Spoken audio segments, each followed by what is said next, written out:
Hi everyone, thanks for tuning in. This is Mrs. Kirk, and I'm going to take some time right now to go over 3 questions from homework 12-11 that some of the students had asked about. So hopefully after watching this tutorial, you have a better understanding of how to solve these questions. Okay, so on my paper here, I just have this questions written out so I can go ahead and begin. The first question that was asked was question number 17. The question was to evaluate this, this problem here. So the first thing you want to do is figure out inside the bracket, I see that there's a cosine inverse of negative 1.6. And I just want to refresh your memory. When you see this notation, this means the cosine of what angle is negative 1.6. That's what it's really asking me.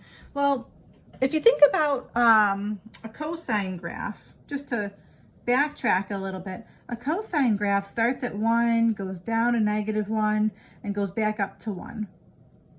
Remember that cosine curve? Now, this cosine curve, can the cosine ever be negative 1.6? Will it ever get down that low? We can assume, if this were to continue on, maybe this is where negative 1.6 would be. Does that graph ever reach that point? It does not. So because of that, this is not even possible. So right off the bat, this was just understanding how to read this notation and understanding that cosine can never be a negative 1.6. It can never go below negative 1, and it can never be above positive 1. So for this particular question, I said it's undefined because the cosine inverse of negative 1.6 is not possible.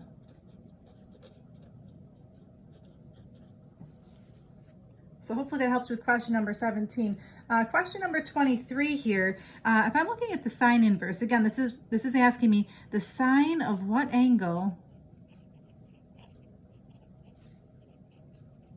is negative 4/5.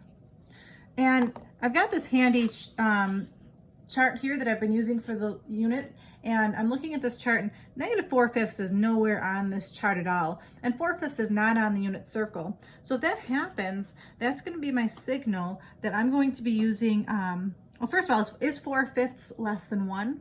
Because a sine graph also has to be between 1 and negative 1. So this is definitely less than 1, and so I can't evaluate this. So since this is not on the chart, therefore, I'm going to draw a triangle. Now, the situation here is you got the sine inverse is negative 4/5. Now, if you recall, the sine inverse problems had restricted domains, so we had to be careful about that. So I'm looking for where the sine inverse is negative, where sine is negative. And if you recall, we have all students take chemistry. I'm looking at quadrants 3 or quadrant 4 for sine to be negative. But with the inverse graph, it had a restricted domain. Sine inverse, if you recall, was restricted to quadrants 1 and 4. So I know it can't be quadrant 3. So I'm looking at drawing a triangle in quadrant 4 for this question. So I drew a picture of an axis. I'm going to use SOHCAHTOA, so this is opposite over hypotenuse. Let's see, opposite is 4, hypotenuse is 5. I can use the Pythagorean theorem. This is a 3, 4, 5 right triangle. So you can use the Pythagorean theorem on the side if you need to, but I know my special right triangles here. And now this triangle represents the sine inverse.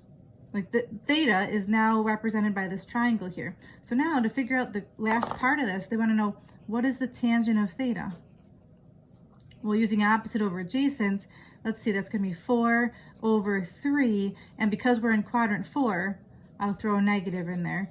Because if all students take chemistry, tangent is negative in quadrant 4. So hopefully that clears up question number 23 for those of you who had questions on that one.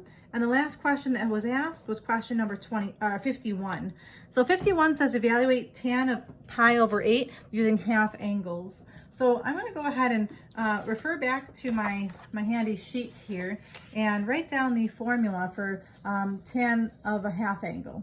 So I have that written down here. I'm going to start by writing my formula down.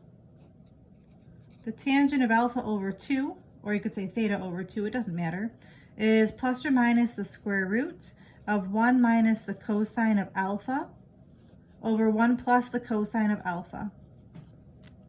All right, so that's the formula, just straight from the formulas that we learned this unit. And in this formula, they're referring to alpha.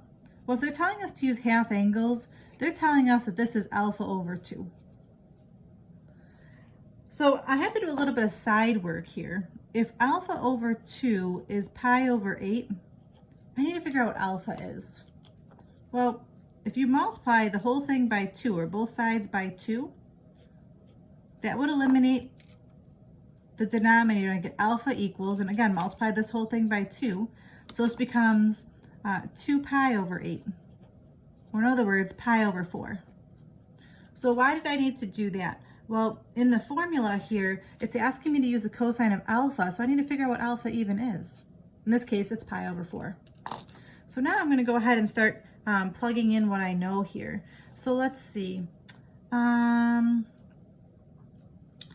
It's got plus and minus the square root of 1 minus the cosine of pi over 4 divided by 1 plus the cosine of pi over 4.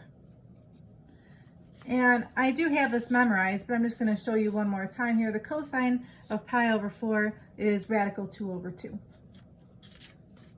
So I've got plus and minus. I'm going to write this as 1 minus the square root of 2 over 2 over 1 plus the square root of 2 over 2. And this is a complex fraction.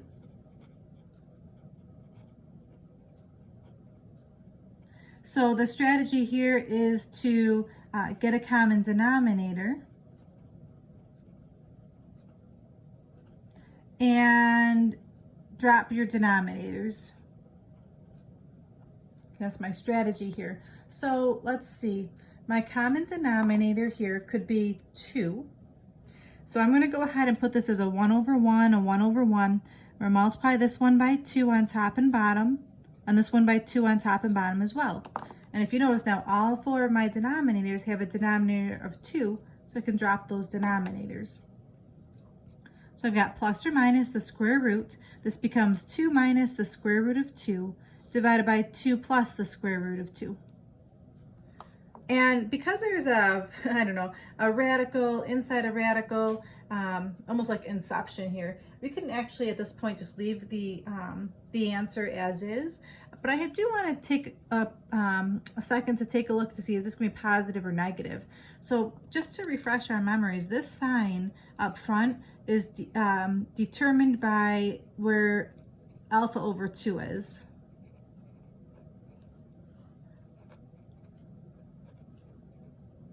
So we have to figure out what quadrant is alpha over 2 in. Well, alpha over 2 is pi over 8, and pi over 8 is in the first quadrant. So because it's in quadrant 1, I'm going to choose positive. So for my final answer here, I've got positive the square root of 2 minus the square root of 2 divided by 2 plus the square root of 2. And if you're checking your answers in the back of the book, which some of you I'm sure are, in the back of the book, they gave me the answer was much simpler, radical 2 minus 1. And I just want to share with you that both answers should match. So let's just grab our calculators and verify. So you can always verify your answer here. So I'm going to take and do the square root of 2 minus the square root of 2 divided by 2 plus the square root of 2. And I'm going to see if that actually is the same thing as the square root of 2 minus 1, which they do match. So I just wanted you to see that in the book, they gave us this little simplified answer because there is another way to do this question, but I wanted to walk you through the strategies that I had showed you in your notes so that I was being consistent.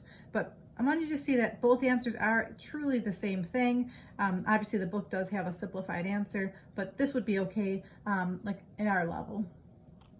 All right, everybody, thank you so much for tuning in today. I hope that this tutorial helped you. This was just a little recap on how to do 3 questions from homework number 12-11. If you have more homework questions, please WITSmail me and I will make some videos for you. Thank you, everybody. Take care. Bye-bye.